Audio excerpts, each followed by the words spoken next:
in Moscow. Katerina, so three parties reached an agreement. When will Europe finally get its gas? Well, Alice, that is a very good question, one that certainly half of Eastern Europe is asking with fervor, as it's been very cold this winter and the gas supply is in dire need. But that agreement has finally been signed, so Gazprom had previously said that as soon as that agreement is signed by Russia and Ukraine, the gas will start flowing again. And we also know that EU monitors and Russian monitors are at several locations near the Russo-Ukrainian border, where they're waiting for that gas to start flowing again, monitor that everything is going according to previous agreement.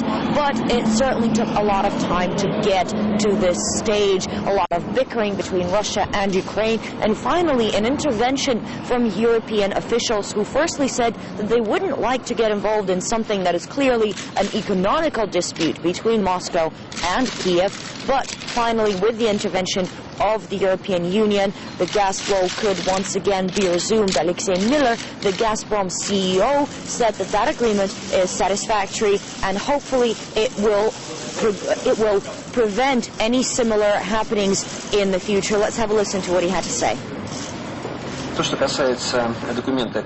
Regarding the document that was signed today, it stipulates all the conditions for the independent control of natural gas transit through Ukrainian territory. And the main goal of this document is to facilitate a real mechanism of control, to guarantee that 100% of gas intended for Europe which enters Ukraine exits Ukraine. And that, of course, is something that the EU is very interested in. It's been a bitterly cold winter, and the shortage of gas supply has affected a number of people. The Czech Republic, which is currently presiding in the EU, was key in assisting those negotiations, and the Czech Prime Minister flew to Kiev last night in order to sign the last bits of paperwork needed to resume the gas flow. Let's have a listen to his comment. We did our best to unlock the situation with regards to the gas between Ukraine and Russia, and we don't see any problems to begin gas delivery to the EU again via Ukraine. The Ukrainian Prime Minister, who was meeting with her Czech counterpart, Yulia Tymoshenko, she also commented on the situation, saying that she hopes that such situations in the future will be avoided. Let's have a listen.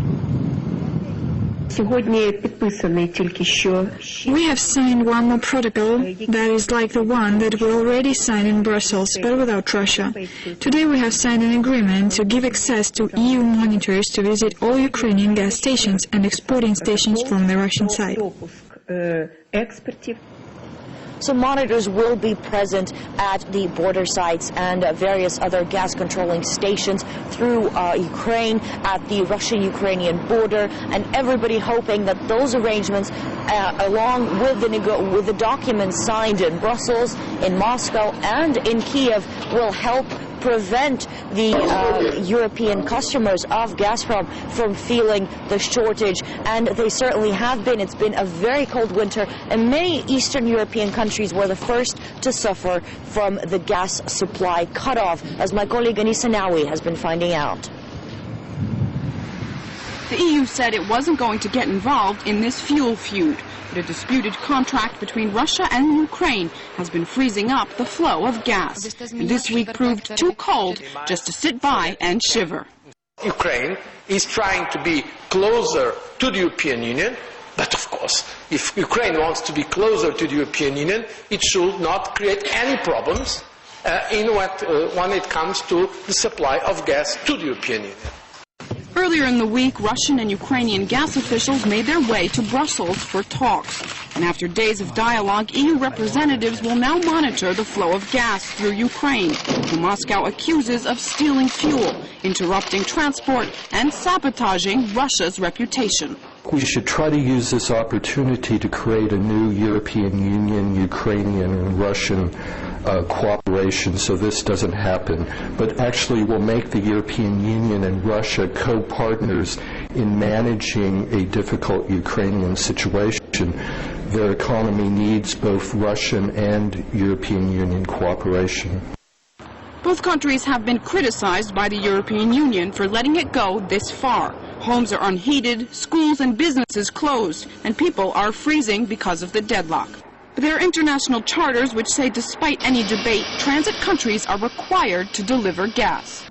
The charter, very importantly, provides that in case of disputes, the transit country is bound to procure uninterrupted passage of energy resources, regardless of the state of the dispute, regardless of the time that it would take for the dispute to be settled.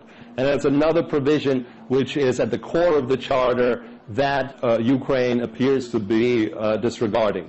Hundreds of thousands of Europeans have been affected by the crisis, facing severe gas shortages, but feeling the brunt are Bulgaria, Slovenia and Serbia. Serbia depends 100% on the Russian gas coming from Ukraine physically, and that supply has stopped. Serbia is in a very difficult situation.